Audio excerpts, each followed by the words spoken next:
രാധതൻ പ്രേമത്തോടാണോ കൃഷ്ണ ഞാൻ പാടും ഗീതത്തോടാണോ? പറയൂ നിനക്കേറ്റം ഇഷ്ടം, പക്ഷേ പകൽ പോലെ ഉത്തരം സ്പഷ്ടം.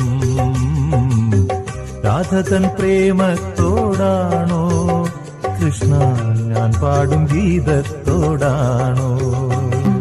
രാധതൻ പ്രേമത്തോടാണോ കൃഷ്ണ ഞാൻ പാടും ഗീതത്തോടാണോ? പറയൂ നിനക്കേറ്റം ഇഷ്ടം, പക്ഷേ പകൽ പോലെ ഉത്തരം സ്പഷ്ടം. രാധതൻ പ്രേമത്തോടാണോ കൃഷ്ണ ഞാൻ പാടും ഗീതത്തോടാണോ?